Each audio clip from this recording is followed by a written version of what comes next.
played it pretty cool though. No big response. Just kept it, cards close to your chest. I think upon reviewing that one. Yeah, I just, like I said, I was a bit shocked. The pulling of the hair was that was just funny. That hairline looks pretty strong for natural. I was worried he was going to pull some of that out, mate. Yeah, thank God it was at the back, not the front.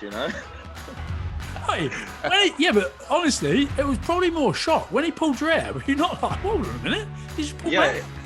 Everything just happened so fast, and I was like, I was just a bit like, what? Why did he just kick off, or what just happened? So, yeah, it is what it is. It's part of the game. Hello, and thanks for joining us on this week's RugbyPass Offload with me, Marc Edwards, joined as always by Glasgow Warriors skipper Ryan Wilson and Bristol Bears prop and star of Marinate with Max Lahiff. In a week where Leicester finally lost, Bath finally won. Both Max and Ryan were victorious. A lot to discuss. Plus, later on, we'll be joined by Springbok and Wasps scrum half Francois Hougaard to celebrate his incredible career so far and that ruckus with Ellis Genge at the weekend. Firstly, how are you boys doing? Oh, just before we carry on, can you say his second name again? I've been practicing it because for years you were like Francois Hougaard, right? Like it's almost like a Hougaard, but actually hearing him say it is Hougaard. Hougaard. Yeah. Okay. Well, how about we get Francois when he's on to judge who has the best. Yeah. Max, just give me yours quick because Max, you actually got a bit of South African in you, haven't you? No, I've got nothing. Aussie. Isn't it Hougaard? Huh? I thought it was Hougaard, isn't it? Or how do they pronounce it? Or do they roll the H? Just got to give it to us now. So then, because when he's on, you can't then make some change it. Yeah, give it to us now. Go.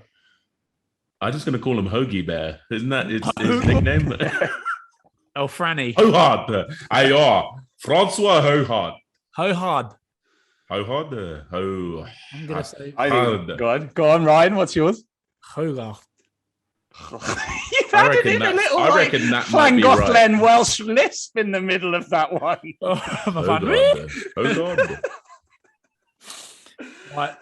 Okay, well, we'll get him to judge who's got the best pronunciation of his surname.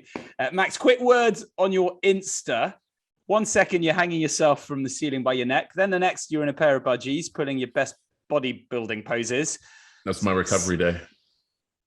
Well, that recovery day seared onto our retinas. So that traction device, by the way, unbelievable. So obviously I've spent most of my career sort of diminishing my height. And I sort of just got onto this puppy. It's called like a Gleason's Loop. I'm in love. Because usually I can get lit up like a Christmas tree most games just from the nerves just pop out of this pit and the sort of axial loading into the scrum is just a madness. And that particular puppy just gave me back the space I've missed. And I was like, oh my God, this is what it's like to have your spine back to an extent. And then, I got weird on some endorphins in the sauna and stuff. And then I was just like, I'm going to do a double lat spread like a goddamn sea bum. You're complete opposite to me. I'd never take my top off on Instagram. But have you never seen those things? We've got one at Glasgow and they tie the bag of water to it. No. What do you mean? Like, how does that work? Explain that. Mate, Bob Harley, like, again, probably on the spectrum, will sit there just reading a book with this thing around his neck, like that, exactly like that.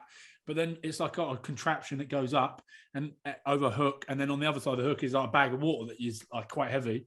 It literally just gives you the old pull up. So it's exactly the same sort of thing, except you don't put your body weight into it. You hang a bag of water off it.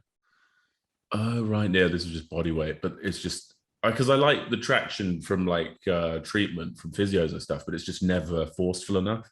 Whereas this thing's just 120 your whole weight, you're just flying through your cervical and you just feel that. And then when you get off it, you can just feel the levels come back. It's so bizarre. What about the ones? Have you seen what about the ones that boys do when they hang off the chin-up bars by their ankles? Have you seen them? Oh yeah, the moon boots. I do like those, but I feel like it's mostly. I feel it more in my ankles and my knees. Do you know what I mean? But mate, what is it meant to stretch about? I wouldn't ever be seen dead in one of them. I see boys get stuck in them as well. You know, where they're like, somebody help. Or the verter tables. So you like strap into that like spinning table, and then you spin it. We had one at Bath back in the day, And any time a boy got in that and he was upside down, someone would sneak up behind him, lock it in place. Came by Newport one time. Nathan Catt got him locked in, just stripped him bollock naked, and he was just stuck there.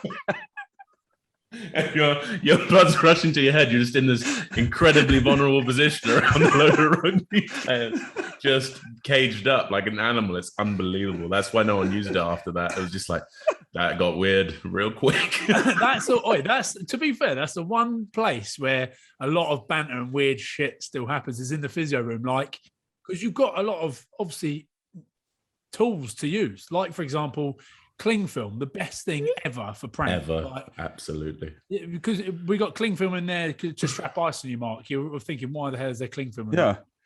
You got these, literally, it's like a roll, and you can get someone wrapped up in cling film pretty quick in a physio room. So it's like pinning people to the bed whilst they're getting physio and wrapping them fully in cling film so they can't move. The claustrophobia, holy hecker. But do you know what I mean? And then like wheeled out onto the track, a bump up onto the wheels, and off you go. Take them out, take them down the track, leave them somewhere. You know what I mean? There's some weird stuff. Some good ones have happened, yeah. That's your afternoon taken care of. Very nice. Also, on the another thing is, well, you're usually 90% of the time half naked in there, aren't you? Yeah, agreed. Massage, and there's bits of you hanging out that shouldn't be hanging out. There's a lot of massage oil. Gets pretty fruity, Mark. I think you like it. I think I've got a really different idea of the sort of physio room / exotic dancing motels that you guys are training in. Oh, good place to be. Good place to be. Fair enough. Max, there wasn't an orange hanging in your mouth, was there, when you were doing the neck thing? Because you don't want to be caught out, sort of finished off in there in that way. No? No, try next time. Right. Anyway, let's actually move on to some rugby. And Max, you managed to reverse 4 straight Premiership defeats with a 32-15 win over Sale. You got 50 minutes under your belt as well. What were the dressing room vibes after the game? Yeah, just massive relief on it. And in the press leading up to the game, there was sort of a narrative made of Big Sanderson coming at us, making it a battle and stuff. So all the boys got a G up, and emotional investment was had, and we flew into them. It was a good game. It was a great game. My God, there are some large gentlemen in that pack. But yeah, it was a hard fought victory. We got it done though. Fantastic stuff. As Pat had said that he'd given a stirring speech to the lads at the beginning of the week about manning up. Can you give us a bit of insight into what he said? Yeah, so it was sort of like, I mean, he's a very inspiring talker, but it was sort of like built on the fact that it was at that point in the season now that we had our backs up against the wall, and that there had to be a reaction, and we had to sort of reverse what was happening to us if we wanted to have any sort of semblance of success this season. It was all like likening it to the bear, the dominant apex predator of the planet, stuff like that. So it was good stuff. Everyone bought in, and it was a G up. Is that right? Is the bear the most dominant apex animal on the land? Yeah, think about it. I mean, we're going through between. All right, let's go. We're going between. We're going between. What have we got? The Kodiak grizzly and the polar bear. Surely there is no other land mammal that can hope, like land animal, as the predators go. Maybe a crocodile, but he has to be by water to like do something decent. As a bear can run you down. Like it can do all sorts. It can climb trees. They're really good swimmers. Mate, the things eat moose. Have you seen a moose? It's like a forest elephant. Mate, I'm telling you right now, bears are no joke, pal. I don't know why we like made them like into these cuddly toys, because they're serious things, mate. Yeah, that's it. I reckon it's. They eat their young, pal. They're savages. They right, what are you putting up against Max's bear in the ring, mate? Something with a bit of speed, like a lion or a tiger. Is a tiger? Oh, man, we're talking like an 800 kilo grizzly versus what are we talking? A lion, big lion. He's getting up. Well, let's go two. I'm going Shere Khan versus Babu. Is it Shere Khan? Yeah, but Baloo's like a sun bear. The sun bears in India get eaten by the tigers. They don't count, bruv. Sun bears don't count. That's what Ryan's picked, Max. Okay, That's No, what I think. all right. That's what I think of when I think of you boys, Bristol Bears. Is Billy. It's the bare necessity. Yeah, of nature's Psych no, music. have you seen the Hound, the Fox and the Hound? Yeah. That grizzly bear, he's a savage. The one at the end where the fox comes in and fights the bear with the hound. Right. So one. that's the Bristol Bear. Is it? He'll go against Shere Khan or whoever you want to put in the ring with him. Or the one from The Revenant that just spends 45 minutes ripping Leo DiCaprio apart. I think that's a very good insight into what would happen. Like that's the sort of, they're so strong they don't even have to finish you off. They just maul you. I mean, we've really digressed, but I'm enjoying it. Yeah. Oh, nice. Okay. Well, we'll see where we go in our Shere Khan versus cuddly Bristol Bears. Anyway, there were photos of semi-naked celebrations on Twitter. Semi-naked? Get it? Very Yeah. He was loving it. He didn't have it. Was there a semi for semi?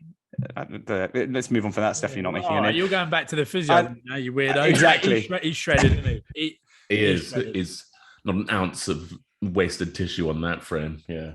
Freak show. He's not been hammering the tarot like some of the Fijians that I know. Oh, tarot breasts. It's good. Yeah. No, that's what they usually put the weight on. That's the forwards. But he's not going near the tarot. Those boys have you had it? Freaks, eh? They're just absolutely like Nico. He's so fast. And he's just absolutely shredded always. It's not fair. It's just not fair. Yeah, but saying that, have you seen the boys after they retire? Like I bumped into, so I used to play with a guy called Salala Mapasu, a freak show inside centre. Yeah. Saw him later on. I was like, oh, daddy's had too much sapasui. Big old boy now. He had the long hair, right? Yeah. Big mups, yeah. Although he wasn't like a shredded specimen of death when he played, but to be fair. But some of them balloon.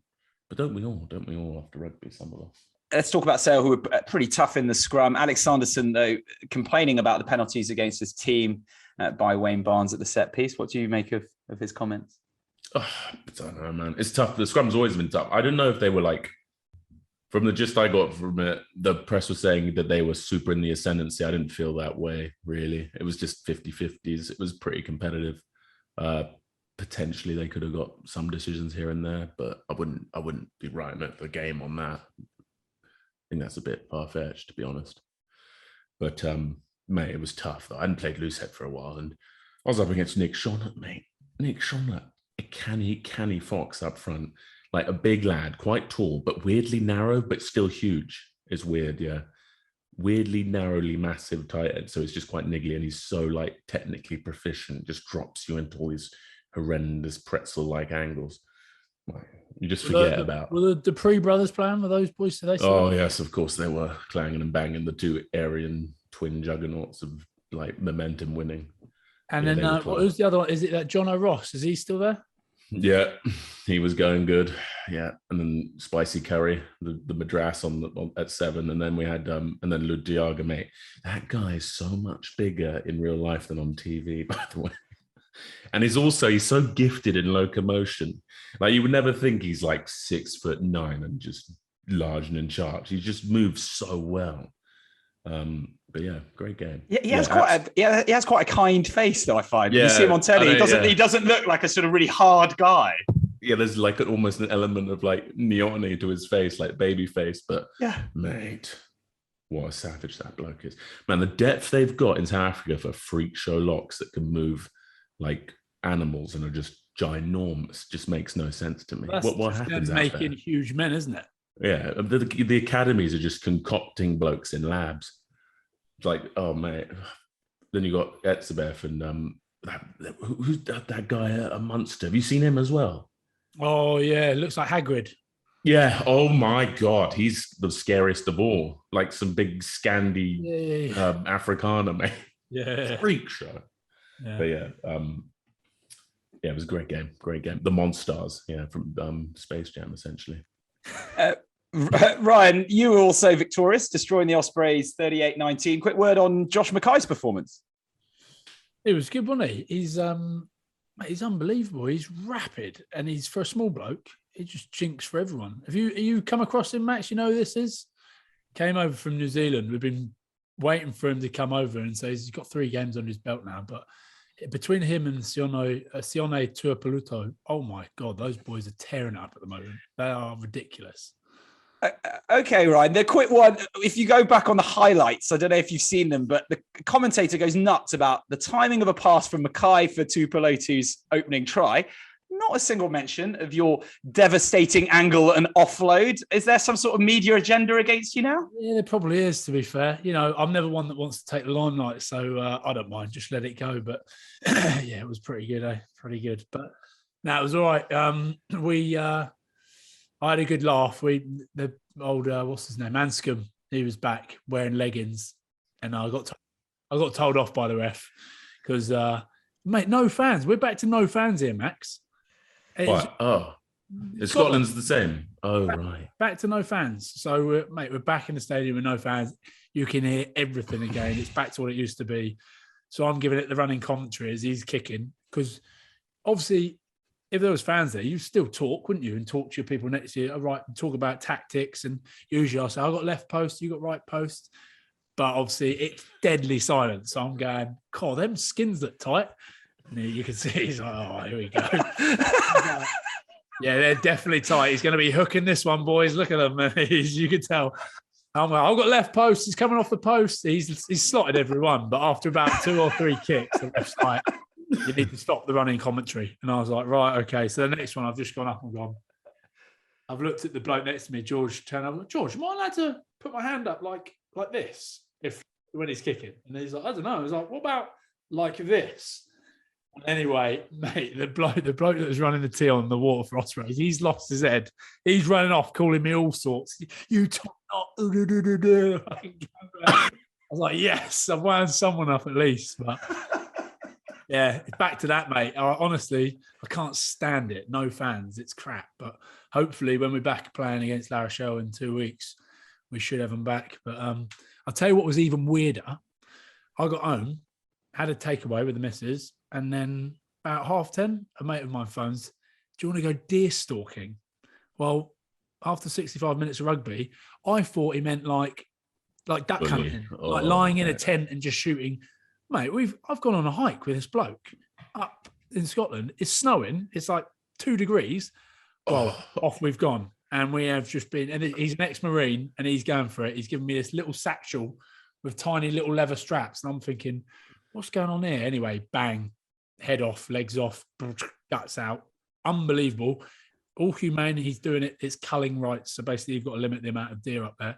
But he's put this deer with no head in this rucksack. He's gone, right, there you are, carry that. I've just played 65 minutes of rugby. I was like, UK. It's like, no, that's why you were with me. And they're out with a lamp. Oh my God, it was fascinating. But yeah, it was pretty brutal. Pretty brutal. How hard is it, man? I did that. Like carrying the deer out is so hard. Boiling hot as well. It's roasting. And you're like just trudging up like uneven ground. Mate, it's such hard work. In the pitch black as well. So after about 2 hours of walking around, I'm thinking, what have I done here? Why have I? Because I thought, did that after a game, man. You had no idea what you're getting into, did you? But you know when you're wired after a game, and I just thought, well, I'll just be sitting here wide awake anyway, wired from the caffeine, so I might as well go, deer stalking. So that was a weird one. There's finally a quick one before Francois comes on. Big result of the weekend. Merely 5 days after Ryan forecast they might not win a game at all for the rest of the season, Bath scraping past 14-man Worcester 22-19. Max, how impressed were you by Worcester, who played essentially the whole game, a man down and almost won? Sutherland went straight off. And then, they almost got it done. You feel for them a bit, but I think Bath needed that bad, like desperately. You could see how much it meant to them. It got crazy celebrations-wise. You sort of spoke earlier on about, Sanderson and the words that he said being used in the dressing room. Do we think that Bath perhaps used Ryan's prediction ahead of the game, that potentially they'd be running around playing a game naked or semi-naked by the end of the season? They're like Ryan Wilson's mugging herself. Yeah, haven't it? People have quotes up. Yeah. But what Wilson's been saying. saying. How mad are we at at predicting rugby, by the way. Incredible. It's almost like we should funnel this terrible. into some sort of superpower and just do the opposite and get signed up by Paddy Power. Unbelievable. Only confirms that I know I'm just a low IQ rugby player. Like low IQ rugby. Yeah. I mean, it was the next set of results from both of your season predictions that potentially Leicester unbeaten, regular season only. They'll get knocked out afterwards. And Ryan with the old Bath. Yeah, Bath were lucky, weren't they? They were definitely fortunate. Like, oh my gosh. But imagine another loss. Oh my God. Yeah, I know. Hey, listen, I'm happy for them. Well done. Good on them. We are delighted to be joined by Springbok and Wasps scrum half, wing, jackal, all-round master of all trades, Francois Hougaard. Francois, just quickly, we were debating beforehand the correct pronunciation of your name. Can you just hear Ryan's and Max's and say which one's is closest to you? Hold on. Ryan? I want to hear yours again first because you definitely changed that there. That's exactly how I said it. Go on, Francois Hougaard. Yeah, that's not what you just said then. You just went. I know what's going to make the edit. Go. You copied Go. Ryan. Mine is Hougaard. And Max? Hougaard. Yeah, that's pretty close. Which one? Max. Oh, my man. Yeah, so lucky we said this because Mark, you would have been saying it wrong the whole time. Okay, Francois, from you, please. It's Hougaard in South Africa, but Hougaard, same. I was close at Hougaard. Anyway, sorry, Francois. Anyway, we've got Frankie on the show. Hi, Francois. How are you? I'm very good, and you guys? Very well, thank you. Wonderful, boss. Wonderful. Let's jump straight into the game you just played at the weekend. Francois, Wasps without 17 players due to various illness, injury. You lost a further 2 players just before kickoff. Just the 1 win out of your last 8 games. Did you guys honestly expect to be the ones to bring Leicester's winning run to an end? We didn't want to focus too much on that, we obviously, like every team will say, you rather want to focus on your own game and just try and stick to what you do. And I think the result will take place of itself, take care of itself. But yeah, pretty stoked. I think it meant a lot to not only the players, the whole organization, staff, coaching staff, and everyone. So yeah, pretty stoked with that. You tell us that you found your way back onto the wing, having been known here more as a scrum half. We've heard that you actually went to Lee and reminded him that you've played test match rugby in that position several times. No, I didn't remind him.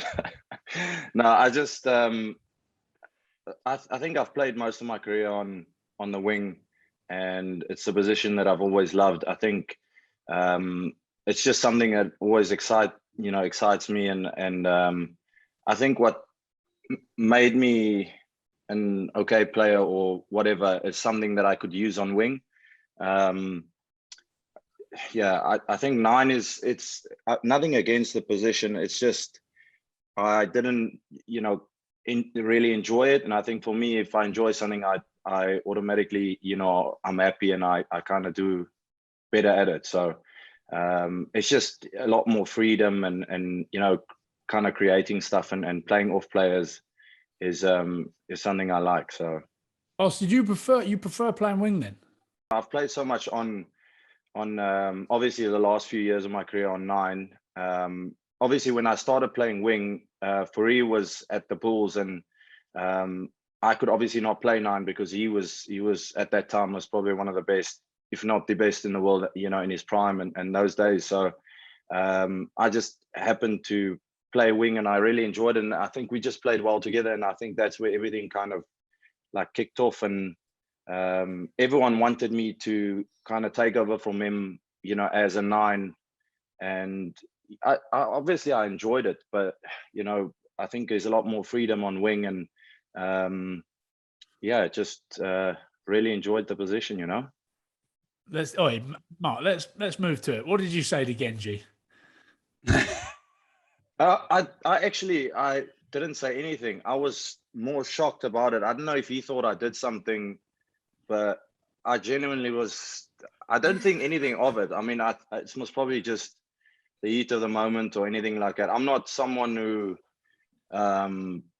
pushes players around or like some within the rules. Like I'll try and tackle or something like that. It's hard, but I don't do off the ball stuff, and I don't know if he thought that I did something or anything like that. That's why I was a bit shocked with what happened. Was but that a little whisper? No, I was just shocked. Like, what happened? I don't mind it. Like, it's obviously in the heat of the game, and I'm not, whatever. I'm, people always ask me afterwards, what do you think? Like, I don't really mind it. It is what it is, and obviously certain players or handle things differently, and maybe it was just the context of the game or the heat of the moment or something like that. So, it is what it is. You played it pretty cool though. No big response. Just kept it, cards close to your chest, I think, upon reviewing that one. Yeah, I just, like I said, I was a bit shocked. The pulling of the hair was that was just funny. That hairline looks pretty strong for natural. I was worried he was going to pull some of that out, mate. Yeah, thank God it was at the back, not the front, Hey, but honestly, it was probably more shock when he pulled your hair. Were you not like, hold on a minute? He just pulled my hair. Everything just happened so fast, and I was like, I was just a bit like, what?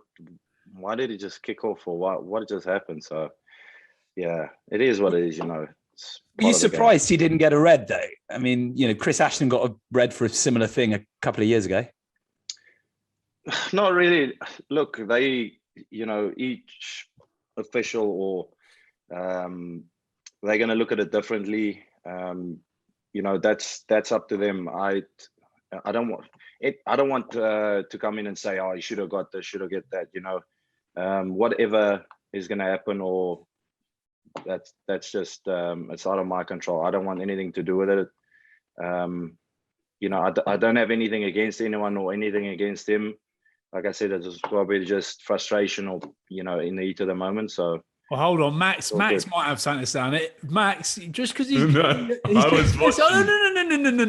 Just because he's going to be your teammate, just because he's coming to Bristol, mate. No. I kept replaying it to see. I actually was watching it and trying to replay it and see why Genji lost his head. The only thing I could see was you were like over the ball. You come up.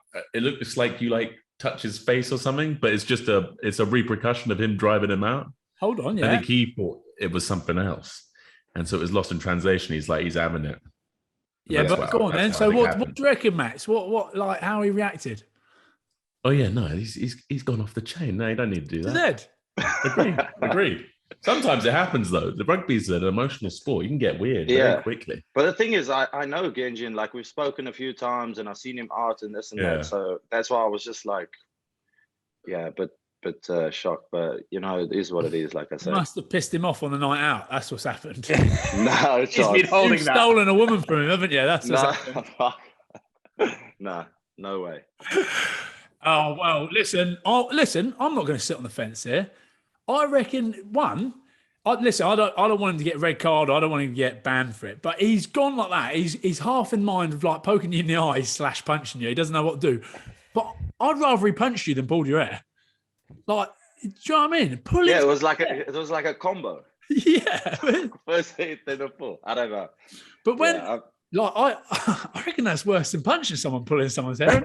Ryan speaking up for all man buns in the world. No. But yeah, you could tell he knew that he had done something wrong with when the ref pulls the yellow out. He's like that, looking at the card, like, oh shit. Oh, and as soon as he sees yellow, he's like, okay, thank you very much, and off he goes. He's not hanging around. I think as a player, obviously, if something happens, kind of afterwards, because let's be honest, you can't have a proper punch up in the game or whatever. Like, what are you really gonna do, kind of thing? And afterwards, you kind of regret that you did something. So I think it's probably one of those where he just thought like maybe he took it a bit far or something. But like I said, he was just frustrated or. So no apologies though. He didn't come up and say sorry after. Nah. But it's all good. Like I don't mind. No. A slow dance. Post career rugby career for Francois, he's going for being a diplomat or an ambassador. But is he one of the scarier people in the league when he loses it, when you're up front face to face like that? I've never had a. This guy's played in the same team as Bakkies Botha, bro. Yeah, that's true. Bakkies wouldn't have pulled someone's hair. He just rip your head off, bro. Like this. Ding! Head comes off now. That's what happens. Yeah, like I've never been in a. He's a great player, and he's going to be obviously involved with England and stuff. But I've never been in a confrontation or anything like that. So, but he's like even in the game, he played really well. You know, as a prop, obviously he's got great speed and good feet and everything. So. Also, who's the scariest person you've played either with or against over the years? I think in his prime, most probably played with, I don't know, just because he maybe loved the pain, was Bakkies Botha. I don't know, not being biased because he's from South Africa or anything, but I think he just loved the pain. If he did something and someone split his ear open, he would just laugh at it, or he was just one of those guys. Because he used to be a bouncer or working doors and stuff at nightclubs and stuff before he started. So he was like he came from a pretty rough place, and he was quite a rough cat before he started playing rugby. And then obviously you could see that, the violence and stuff coming through. Whereas you, if someone's pretty open, you're panicking. Oh shit. You're a good looking fella, mate. No. It's that one. It's the clip with Bakkies and Jimmy Cowan that gets me, that one every time. I'm like, oh my God, what's happened there? Yeah, look, I think a few of the incidents has been obviously like frowned upon and stuff, but I think that's just the way he played the game, kind of thing. He liked, he was like an enforcer. He liked it. He liked the tough stuff. So, France, what makes Barbary such a freak show? Then he's definitely flavour of the month, isn't he? How good was he? Well, flavour of the season. He was good. Is he just good at everything? He's oh man, I think he's also been a bit unlucky with injuries, but when he's on the pitch, he's just guys just bouncing off him everywhere. I just think he's got heart, and he's just a naturally gifted player that I don't think he's kind of scared of anything. Got that mentality, and rightfully so. He's a great player. Francois, this is a section in the show where Max reads a passage from a player's autobiography, and it's pretty simple. You and Ryan are going to try and guess who that player is. Okay. Give me some accents, Max, this time, please. Oh, I can't do this accent, bro. Yes. No, I can't. Yes. No, you have to. Okay, that's a clue. No. It's because there's no like quotes in it. Chuck some in. By the way, Max, I wouldn't I'm do a it anyway. big fan of your pre-game interviews. Oh, thank you, sir. We have some fun. Try and bring some articulation of the great game. Right. After my grandmother died, my aunt raised me, and she did a great job. She didn't take any attitude from me. If I didn't do chores, then I didn't get fed. Simple as that. But I still felt that the one person who loved me unconditionally had gone, and without her, Zwede could seem an even scarier place than before. It was at a time when I was starting to hang out with some kids a bit older than me and doing what they were doing. Drinking, smoking weed, sniffing petrol. We'd squeeze 5 rounds worth out of the pump, shake it up in a plastic bottle and inhale the fumes. I was only 8 or 9, thinking I was tough, just wanting to fit in. I used to drink myself into oblivion to kill the pain, and also found myself getting into serious fights. I got stabbed in my neck on the left-hand side, and I almost had my ear ripped off.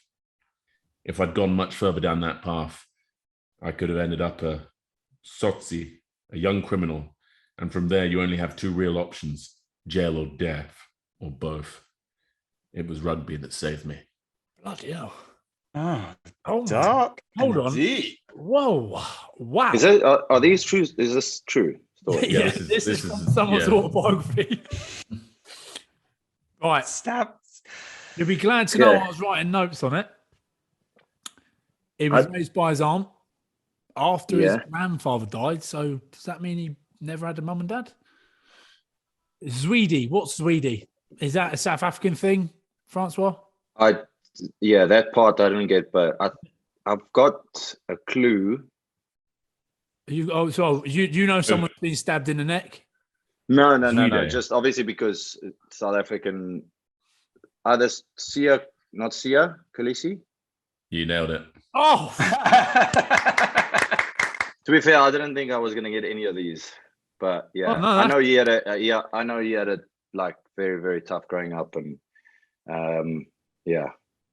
and loves sniffing petrol. Sniffing petrol. I didn't know that part, to be fair. I guessed it. I was like, yeah, am I gonna offend the guy when I say this? But yeah. Nah, but he bloody hell, sniffing petrol at 8, stabbed in the neck. What's the sozzie? What's that bit? Ending up a sozzie. What's that? It's criminal. I think that's Corsa. A what? I think it's It's, the Max's Corsa- pronunciation. Corsa known. Yeah, I didn't say it right. Yeah. I don't think I said Give it it to us. Corsa. Ending up. It's like the language in obviously like it's either that or Zulu. Oh right, which is- crosser. Yeah. Sozzie, it means a young urban criminal, especially one from a township area. Historically, a young black gangster belonging to a group prominent in the 1940s and 1950s. They're usually pretty light-hearted. These. The old I was stab in gonna the say, neck. no. I was like, I was only Yeah. 8. Jeez. Yeah, that's real. He's from Is he from Port Elizabeth? Yes. He is, I isn't he? think so. Yeah. So Zwede must be a place in Port Elizabeth. Yeah. I imagine. I think Yeah. Port Elizabeth is quite a rough. Parts of it is quite rough, to be fair. So There's some nice Yes. parts though. But that's who plays down there. The Kings? Is it the Kings? yeah. the Kings, That part of P, like the beachfront and all of that, is quite nice. I've heard that you see at Worcester. I've seen the barrier as well, and it was Dunky Weir told me that your Lambo, you didn't even have to stop for the barrier; you could just drive straight under it. Duncan, man. Hey, Oh, just yeah. straight under the barrier. But let me just say this: like cars, it's got nothing to do with anyone else or me wanting to show anybody else. It's cars is most probably my biggest passion in life, and it gives me. I think every person has got something that gives them a bit of a rush or adrenaline, or kind of makes you feel like a kid. And like cars was my. Hey, Well, mate, it was my thing. I'm not knocking it. I wish I had a Lamborghini, mate. What colour was it? The Huracan was black and the Urus was like a yellow. Oh, mate, you had a Urus. That's the 4x4 one, is it? Yeah, it Oh, was probably one of the best cars I've had because it's part Audi. That's why it's more comfortable than. Oh, I see. Yeah, so it's more luxury. Yeah. Yeah, because Still Lambo's delightful. obviously very uncomfortable, very race forward kind of thing, and then the Urus, because it's based on the RSQ8, so it's beautiful. But yeah. Ryan's got a double decker bus, so he's sort of got the comfortable side as well. I've got So 4 he's kids. sort I could never have a sports car. What's your dream car, Francois? If you could pick any, like old school, brand new.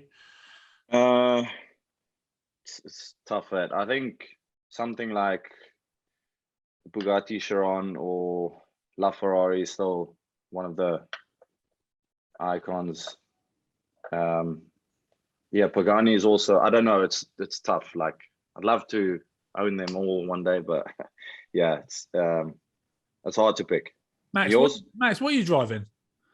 Oh man, I drive the humble Golf. Yeah. Oh, I was waiting for like a clip or something like that. No, you know what I really want to get though. I want to get one of those. Tiny car. No, I want to get that Suzuki Swift and get like a G-Wagon Yeah, body they're kit actually pretty put on sick. it. So that it looks like a celebrations version of a G-Wagon. It'd be so class, like a little bite-sized job. Yeah, It looks like a Brabus G-Wagon, but just a smaller version. exactly. It Just is. a tiny mini, child-sized version. It'd be class. Ryan, what are you reading around in?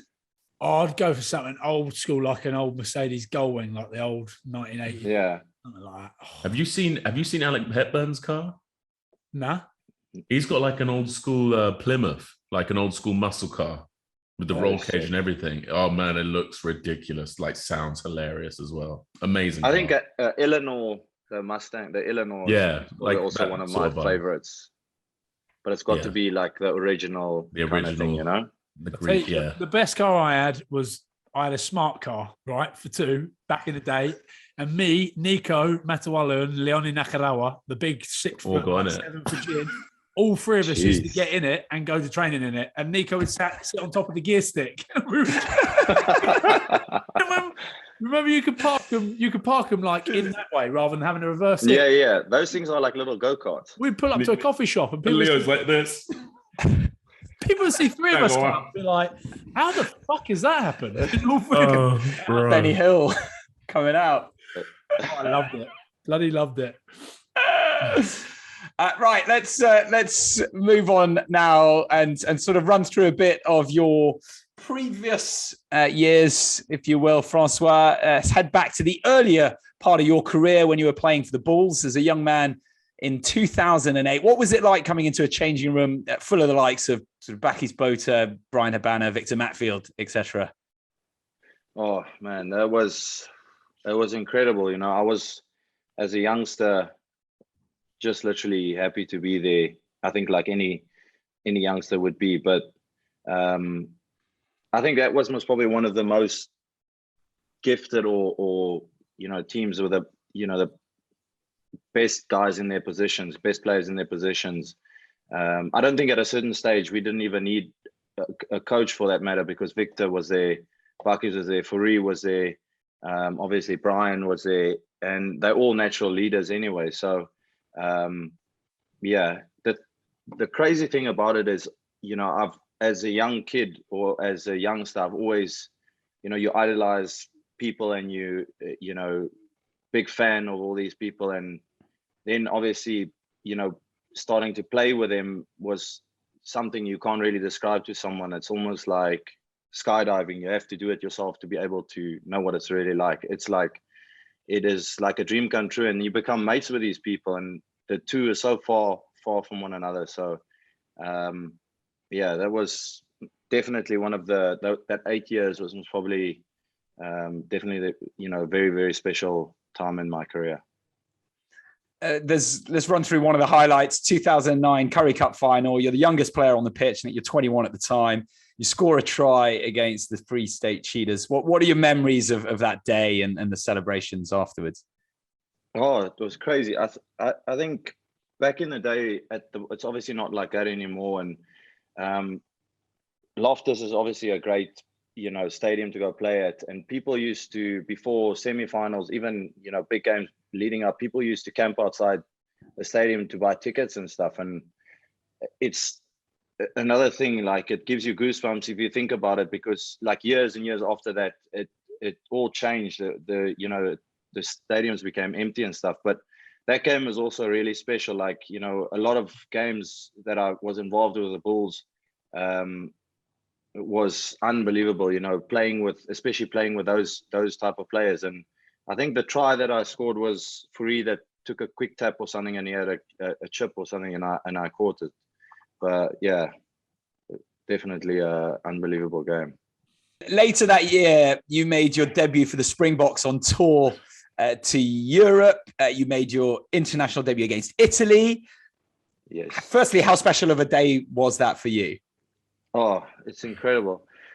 The funny thing about it is, you always, if you go on tour, it's, let's say for the Springboks or England or so, and you go on tour but you never play, there's a funny feeling about it that you don't really feel part in a certain sense. But after you played your first game and you do the initiation and all of that stuff, it's a completely different feeling. You almost feel like you're part of a family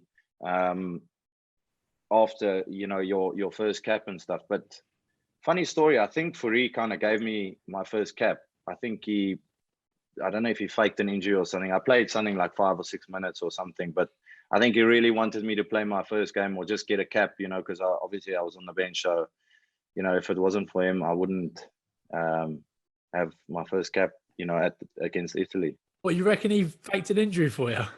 I think so, yeah. What a legend. A hero.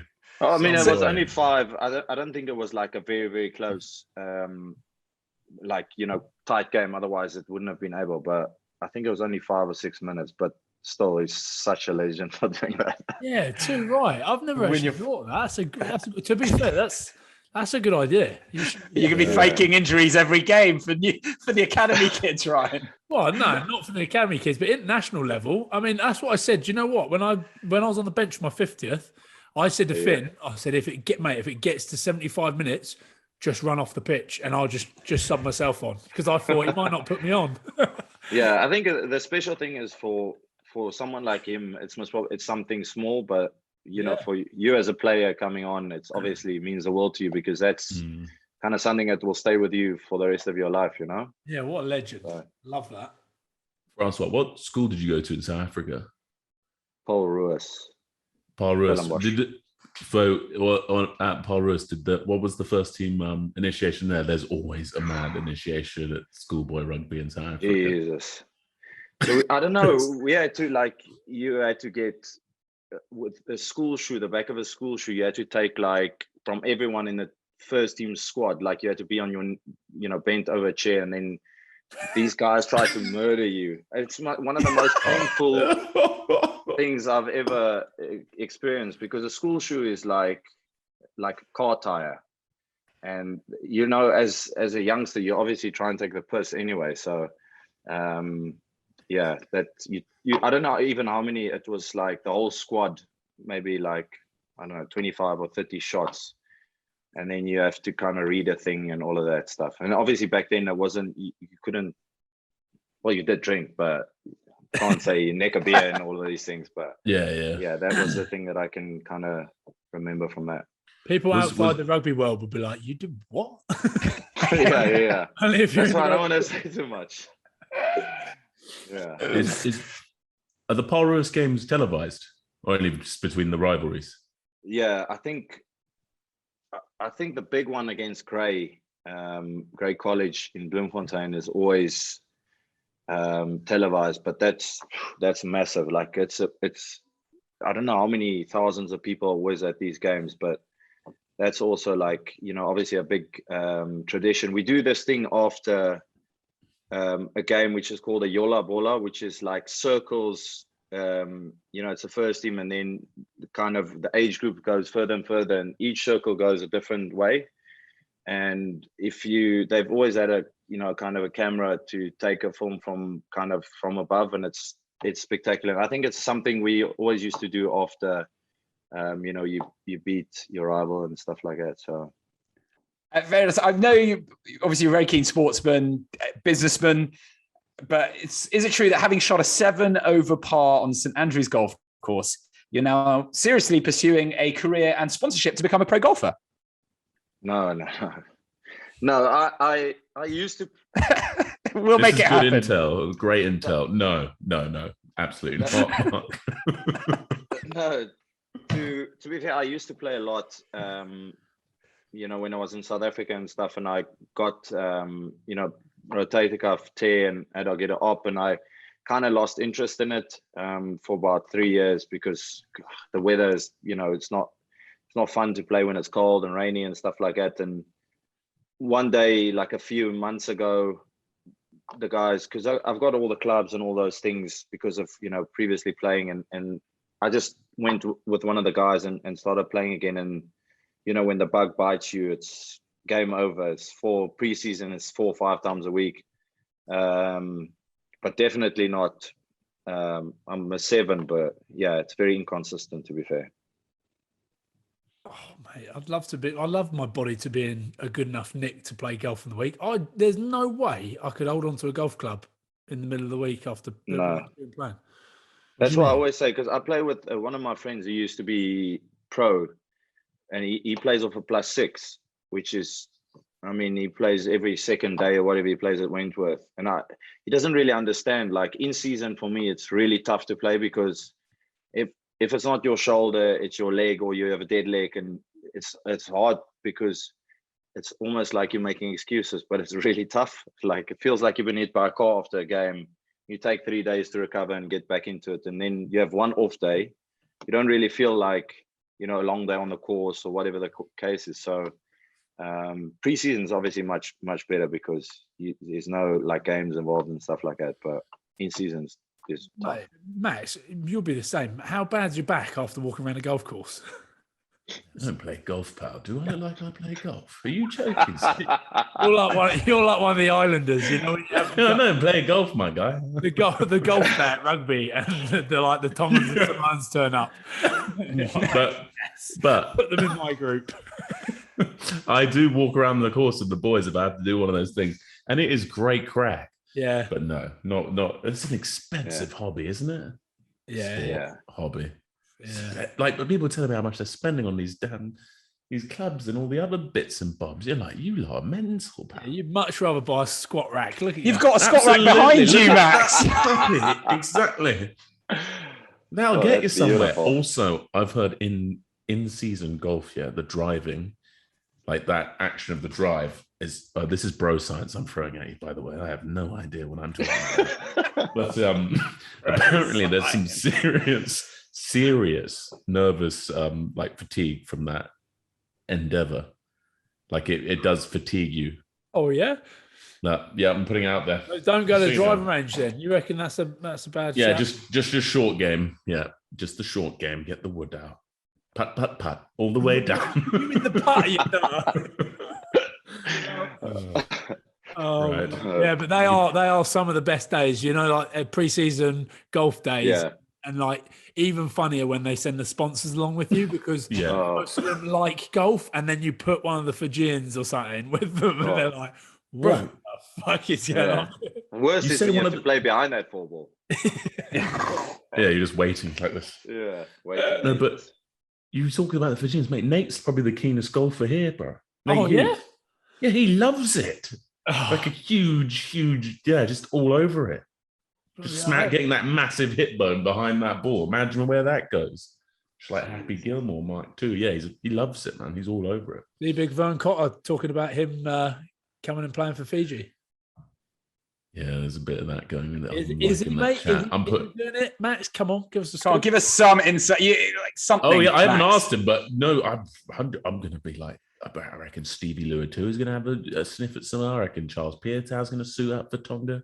I reckon Big Nate would love to don the white for Fiji. Yeah, 100%. Mate, that's if he gets in the team. Mate, it's going to be I know that that team, that back row is a joke. Well, you've got sort of Fijian ancestry, haven't you? We were talking about, so you can. I'm still on the lookout. But I think team manager is definitely more my position. At this stage of your career, you'd be the carver boy. Wait, can you imagine how stressful being their team manager would be? Oh my! Like a herding cats and dogs on team. Guys, you need to be here at this time. We need to be here at this time. No, maybe we turn up. Yeah. Oh, the best. We're gonna finish off with some quick fire questions. The first one, I don't know if you saw it on the socials. Hang on, you might have seen it on the socials. Francois, which family are you taking a crash ball into? The Tuilagis or the Burgesses? Burgesses. Yeah, good for me. Because you want to avoid the Tuilagis, I assume. I think that takes your head clean off. Yeah. Ryan, Max? Maybe not Max. Quickfire. My head clean off. Burgess, man. Yeah. I'm on that. Henry the Butcher Tuilagi. Are you joking? Have you seen the state of him? And then you got Manuel Alessandro to deal with. No chance, man. I mean, the twins are big and scary looking, and Sam's tough, but he's got shoulders like old Ryan over there. He's like a trout now as well, so you might be okay. Plus, I've heard how those Tuilagis treat each other as brothers, slapping each other about. So there's no way. Do that to their brothers. I don't want anything to do with it. Your biggest highlight? From a career point of view, I would say most probably the try against the All Blacks in 2014. That was like, yeah. I've been fortunate enough to play against him, a few times against the All Blacks. And to score a try against All Blacks, in a packed Ellis Park is, it's mind-blowing. So I would say that's it, yeah. Okay. Right. Well, for the last few, we're going to go with, in fact, Francois, I stalked you beforehand and I saw a very funny quickfire thing that you did on a show in Touch on Supersport. And they asked you very quickly what was something that you enjoy for breakfast, and you because it was quickfire, so that's what we're going to do from now on, said fish juice. Can you just elaborate a bit? Why fish juice? Fish. What? Fascinating. You didn't say fish juice. Look at Max. Look at Max. He's buzzing. He's like, "Ooh." Fish. Actually, can I ask him a question? Wait. No, definitely. It's on that show. It was, you were being made up at the time, and you literally went fish juice. It might have. Does that ring a bell at all? No, I know where it was. I know exactly what you're talking about. I don't have a clue what fish juice is. Okay, Yeah, I thought it was like some cool weird. like vitamin thing that we could kind of all buy into for Like elevated cod liver oil. Yeah, like elite athletes performance juice. So you said something that isn't fish juice, and Mark's got it wrong, and Mark's thinking that fish. Mate, his intel is outrageous at the moment. So on spot. Oh my God! I'm sure I can play it. Okay, fine. So like that, like Mark really trying to act cool. So where do you buy your fish juice from? It's going to be my. Luckily, we're not in studio because I would have just brought it up afterwards, like really casually, like it was quite cool. Like, yeah, I'm really into fish juice. I've been doing it for about 3 weeks now, and it's really working for me. Okay, salmon. Max, you had a question for Francois, then I'm going to do the quick fire finish off. Oh, okay. Yeah, Francois. So obviously, back in the day, I remember watching the Blue Bulls. They were the absolute boys, like Super Rugby greats, and everyone was like going crazy about Pierre Spies. And we heard all these outrageous things about him in the gym. Now, I need to know the facts and the truths about this man. Is he the freak show they say he is? What was the most freakish thing about him as an athlete? Was it just the straight up speed? Yeah, he's just, to be honest, he's, like you say, he's a freak athlete. Like he's huge, he's ripped to shreds. He used to obviously play wing at the time, and then he played 8 as well. But I think he was just one of those guys, it's like almost like Sunnyball, that's gifted, that's an unbelievable athlete. And I think he was one of those guys, in his prime, he could just do it all, so he's a machine. Like the rowing machine used to kill that thing. We used to do in preseason these like 10 sets of 2 minutes, and then you have to get a certain amount of meters. But if you reach it within the first, I don't know if it was 700 meters, 750 or something like that. If you reach that, it's quite a difficult target. But if you don't reach it, you have to do all 10. But if you reach it within 1 or 2, you can stop.